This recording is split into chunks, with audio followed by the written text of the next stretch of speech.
네, 오늘은 항상 반복되는 같은 실수라는 제목으로 말씀을 전하고자 합니다. 오늘 본문은요, 스데반의 설교와 그 이후의 모습이에요. 스데반은 초대교회에서 성도들이 직접 선출한 성령과 지혜가 충만해서 칭찬받는 일꾼이었습니다. 그는 단순한 봉사자에 그치지 않고요, 말씀과 성령으로 사람들의 마음을 찌르는 설교들을 증거했어요. 그러나 예루살렘 회당에서 논쟁을 벌이던 중 진리의 말씀 앞에서 꺾이지 않으려고 하는 사람들이 스데반을 대적하게 됩니다. 그 사람들이요, 거짓 증인들을 세우려 사람들을 매수해서 스데반이 모세와 하나님을 모독했다라고 고발을 했어요. 이로 인해서 스데반은요, 사내들인 공회, 그리고 대제사장들, 장로들, 서기관들이 하나같이 모인 종교재판장 앞에 선 거예요. 이곳은요, 한때 율법을 사랑하고 정의를 세워야 할 자리였으나 이미 사람의 전통과 권위, 그리고 정치적 이해관계로 물들어버린 자리였죠. 그런데 이 자리에서요, 스데반이요, 자신을 위한 변호를 하는 게 아니라 하나님의 구속사적인 설교를 합니다. 그는 아브라함에게 주어진 약속에서부터 시작해서 요셉을 시기해서 팔아넘긴 형제들, 모세를 보내셨으나 거부한 조상들, 그리고 그 조상들이 광야에서 금송아지를 섬긴 사건, 그리고 선지자들을 박해하고 의인을 죽인 역사가 어떻게 계속해서 반복되었는지 조목조목 지적했어요. 이 설교는요, 역사 수업이 아니라 영적인 거울이었습니다. 그는 과거의 잘못을 말하면서 지금 그 잘못이 눈앞에 있는 사내들인에서 재현되고 있다는 것을 폭로했어요. 그리고 마지막에 이렇게 외쳤습니다. 목이 곧고 마음과 귀에 할례를 받지 못한 사람들아, 너희가 항상 성령을 거스르니 너희 조상과 같이 너희도 그러하도다. 그 말에 종교 지도자들이요, 이를 가리며 분노해요. 귀를 막고 소리를 지르며 스데반을 성 밖으로 끌어내어 결국 돌로 쳐서 죽였습니다. 그러나 그 죽음의 순간에서도 스데반은 하늘을 우러러보며 주 예수여, 내 영혼을 받으시옵소서, 이 죄를 그들에게 돌리지 마옵소서 하고 기도했습니다. 이러한 배경 속에서요, 오늘 우리는 항상 같은 실수를 반복이 된다는 그 주제를 붙잡고 말씀을 나누고자 합니다. 스데반이 전한 말씀은요, 변론이 아니고요, 하나님의 변함없는 구원의 역사를 설명한 거죠. 그는 단지 법정에 서서 나는 무죄야 라고 주장한 게 아니라 하나님께서 이스라엘에게 어떻게 끊임없이 은혜를 베풀었는지 보여줬습니다. 그런데 이 말씀이요, 과거의 이야기만이 아니었습니다. 스데반은 지금도 똑같이 자신의 눈앞에서 사내들인에서 조상들의 길을 그대로 걷고 있는 어리석은 사람들을 향해 폭로한 거예요. 오늘 보면 51절에 우리 함께 읽겠습니다. 시작. 목이 곧고 마음과 귀에 할례를 받지 못한 사람들아, 너희도 너희 조상과 같이 항상 성령을 거스르는. 그러면 과거에 이스라엘의 조상들이 하나님의 메시지를 알아보지 못하고 성령을 거스르는 사건들은 어떤 내용들이 있었냐면, 먼저 오늘 본문에서 나온 것처럼 요셉 사건이 있었죠. 요셉은 하나님께서 보낸, 어떻게 보면 선택받은 사람이었어요. 하지만 형들은 어떻습니까? 그를 시기해서 팔아넘겼습니다. 하지만 그래도 하나님에게 속에서 요셉은 이집트의 총리가 됩니다. 하지만 그의 형들은요, 처음에 요셉을 보고 알아보지 못했죠. 또 모세 이야기 등장하죠. 하나님은 모세를 통해서 이스라엘을 구원하려고 했습니다. 하지만 처음에 백성들은 누가 너를 우리의 재판관으로 삼았느냐 그러면서 대적했습니다. 또 심지어 광야에서 모세가 시내산에 율법을 받으러 올라갔을 때 밑에서 백성들은요, 자신들의 금붙이를 녹여서 금송아지를 만들고 섬겼습니다. 그리고 많은 선지자들이 주님의 사자들이 박해를 받았습니다. 예레미야 선지자는요, 회개를 외쳤지만 감옥에 갇혔고, 이사야 선지자는요, 전승에 의하여 톱에 잘려서 순교됐다고 전해집니다. 또 엘리야 선지자는 어떻습니까? 엄청난 능력자였잖아요. 갈멜산에서 바알 선지자들과의 450대 1 싸움 승리했는데 아합 왕과 이세벨 왕비를 피해서 도망다니는 신세가 되었어요. 그리고 그가 열왕기상 19장 10절에 보면 이스라엘 자손이 주의 언약을 버리고 주의 제단을 헐며 칼로 주의 선지자들을 죽였다라고 호소했습니다. 그리고 타락한 왕들도 많았어요. 대표적으로 북이스라엘에 여로보암이 있었습니다. 솔로몬이 죽고 나서요, 이스라엘이 남북으로 갈라지죠. 북쪽은 여로보암이, 남쪽은 르호보암이 다스리게 됩니다. 이 여로보암이 북이스라엘을 다스리게 되었는데 원래 솔로몬의 신하였지만 하나님께서 선지자 아이야를 통해 너가 곧 이스라엘의 10개의 지파를 다스리게 될 것이다 라고 약속했던 사람이에요. 그 10개의 지파가 북이스라엘이죠. 그렇게 하나님의 약속대로 북이스라엘의 왕이 됐어요. 그런데 왕이 된 여로보암의 마음에는 불안감이 있었습니다. 왜냐하면 백성들이요, 매년 절기가 되면 어떻게 되죠? 북쪽에 있는 이스라엘 백성들도 남유다에 있는 예루살렘으로 가서 제사를 드렸단 말이에요. 그러니까 내 백성들이 국경을 넘어서 남유다의 예루살렘에 가서 매년 그렇게 제사를 드리다 보면 언젠가 그쪽 왕한테 마음을 빼앗겨서 나를 적대시하지 않을까? 이런 불안감이 있었어요. 이 불안은 여로보암을 하나님이 주신 약속보다 자기 계산을 더 믿게 만들었습니다. 그래서 여로보암이 어떻게 행동합니까? 정치적으로 안정될 방법을 고심하다가 이렇게 결론을 내리죠. 이제 예루살렘까지 갈 필요가 없다. 북이스라엘 안에도 새로운 제사 장소를 만들죠. 그래서 베델이랑 단 이 두 도시에 금송아지 상을 세웠습니다. 그리고 백성들에게 너희 이제 예루살렘 가지 않아도 된다. 여기서 제사를 드리면 된다. 이 금송아지가 바로 우리 조상들을 이집트에서 인도해낸 신이다. 이렇게 말했어요. 그리고 여로보암은요, 레위인의 제사장 제도도 무시하고 아무 백성이나 제사장으로 세웠습니다. 하나님이 주신 절기도 날짜를 바꿔서 자신의 입맛대로 바꿔버렸습니다. 겉보기에는요, 편의를 위한 종교개혁처럼 보였지만 하나님을 대체하는 우상숭배의 시작이었다는 거죠. 여로보암이 이렇게 만든 금송아지는요, 이스라엘 전역에 죄악의 씨앗이 됩니다. 그래도 하나님은요, 기회를 한 번 더 주셨어요. 여로보암이 그 잘못된 그 제단 베델에서 제사를 드리려고 하는 순간 한 하나님의 사람이 나타나서 큰 소리를 외쳤습니다. 다윗의 집에서 요시아라는 왕이 나타나 이 제단을 무너뜨릴 것이다. 여로보암은 화가 나서 손을 들고 저놈을 붙잡아라 라고 했죠. 그 순간 여로보암의 손이 굳기 시작했습니다.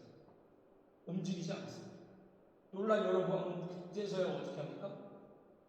하나님의 사람에게 자기 손을 회복시켜달라고 함께 기도해달라고 부탁을 했고요. 기도 후에 손이 회복이 됐습니다.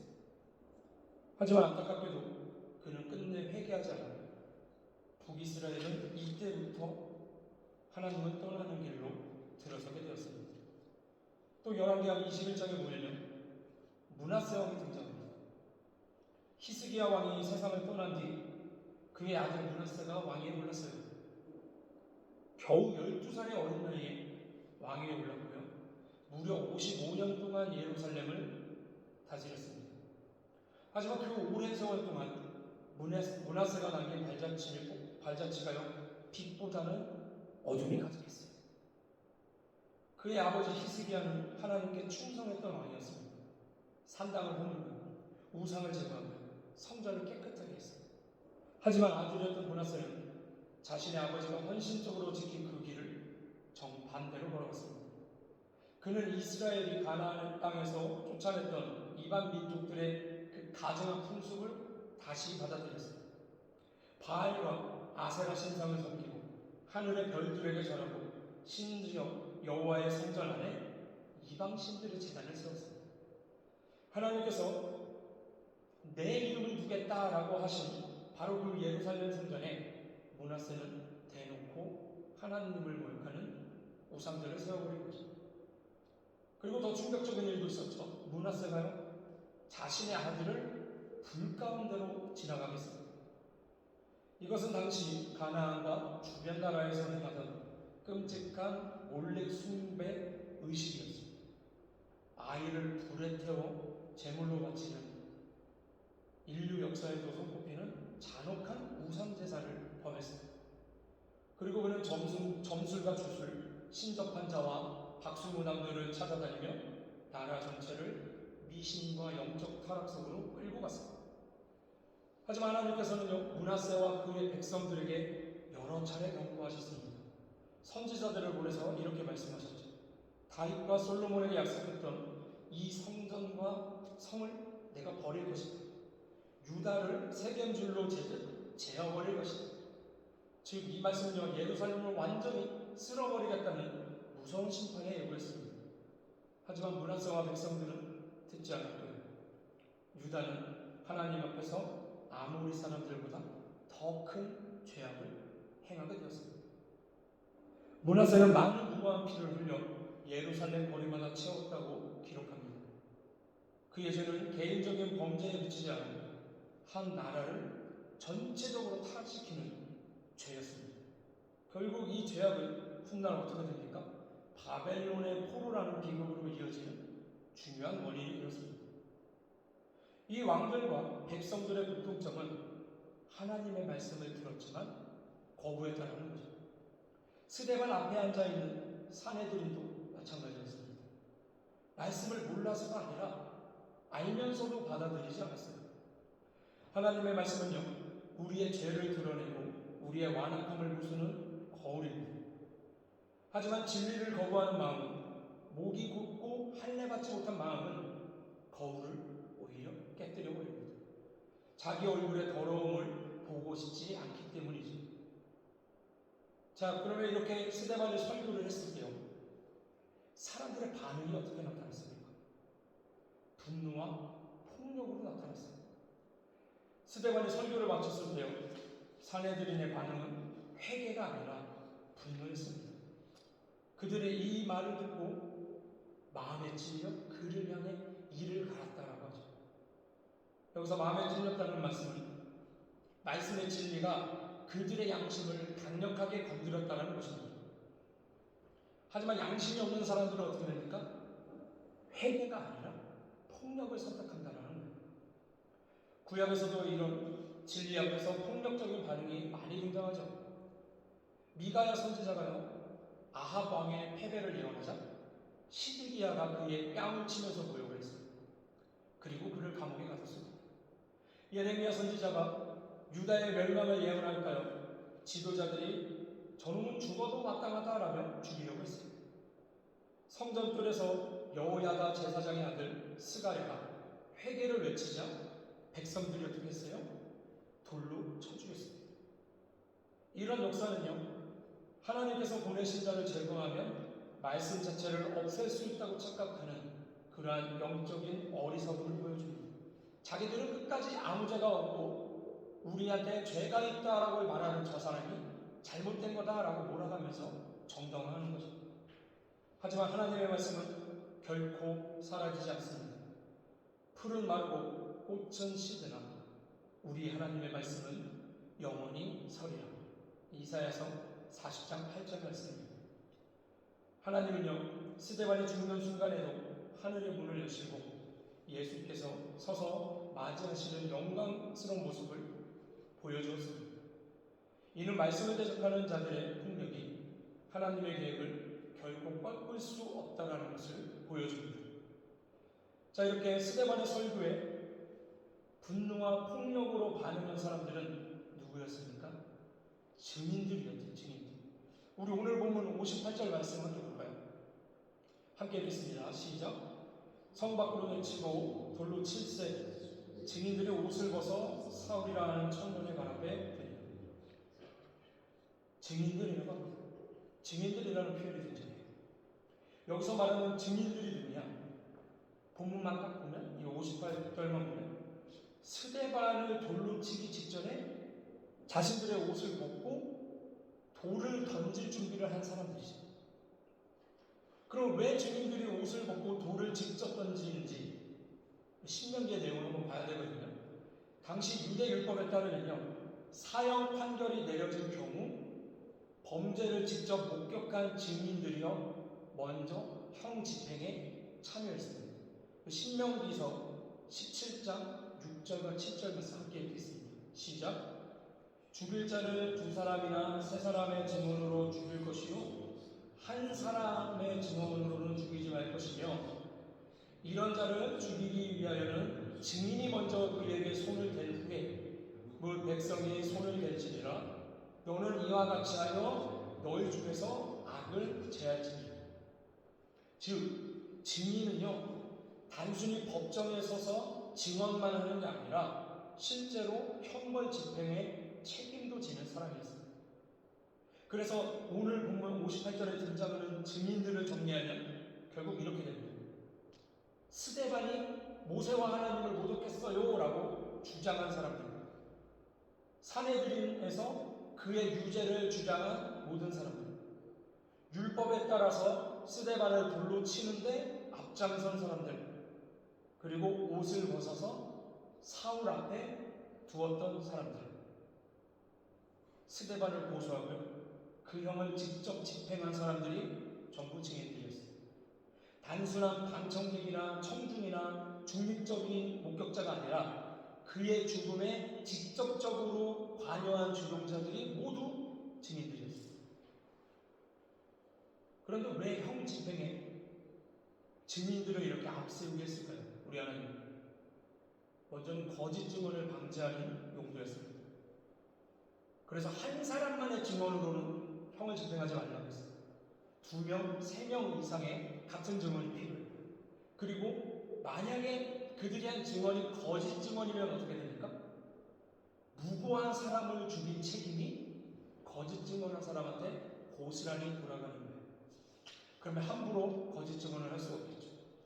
따라서 증인들이 직접적으로 첫 돌을 던지게 함으로써 가벼운 마음으로 아니면 말지 뭐 이런 마음으로 고발하지 못하게 한 거죠.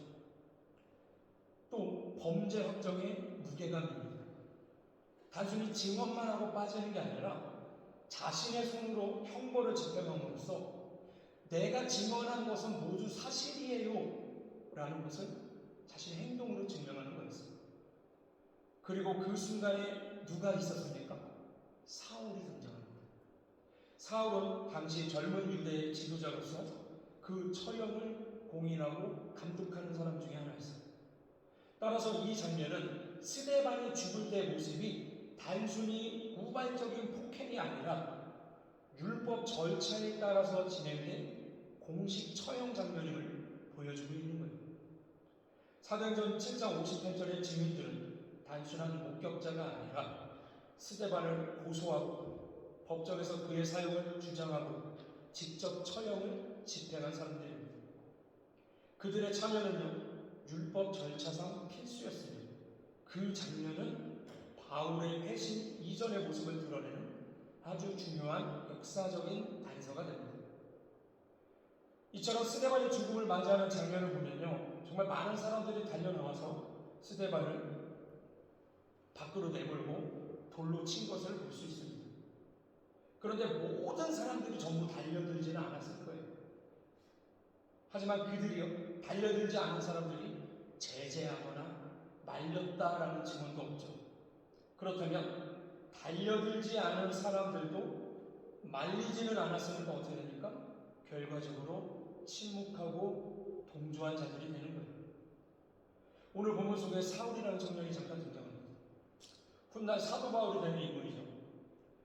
바울은요 스데반을 돌로 치는 사람들의 옷을 맡아서 보관하고 있었어요. 직접 돌을 던지진 않았지만 그는 그 자리에 있었고 동의했고 방관했습니다. 그리고 이것은 적극적 가해가 아닌 소극적 가담이라고 볼 수 있습니다. 구약에서도 침묵 동조 사례가 있죠. 여로보암 시대의 제사장들이요, 금송아지가 세워졌을 때 어떻게 했습니까? 많은 제사장들이 침묵했고요.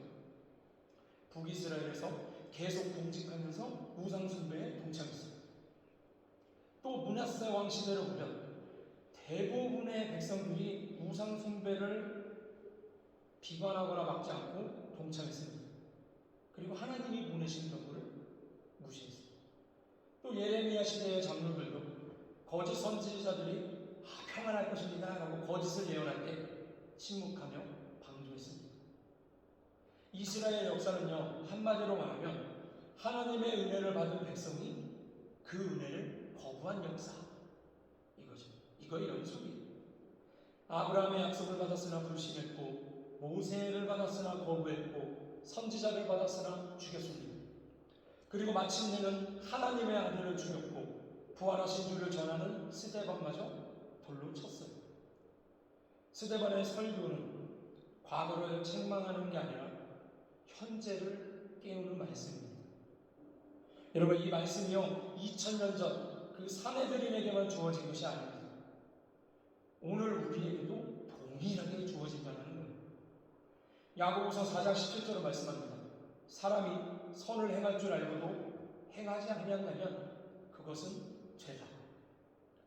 눈앞에서 진리가 짓밟히는 것을 보고도 가만히 있는 것은 죄의 공범이 되는 겁니다. 오늘날 보면요, 우리도 또 교회 안에서 또 사회 안에서 가정 안에서 불의와 거짓, 영적인 타락을 보고도 침묵함으로 동의하는 경우가 있어요. 나는 과연 하나님의 말씀을 불편하다고 회피하고 있지는 않은가? 나는 진리를 전하는 자를 비난하거나 멸하려고 하진 않았는가? 나는 혹시 침묵과 방관으로 불의를, 죄를 동조하고 있지는 않는가?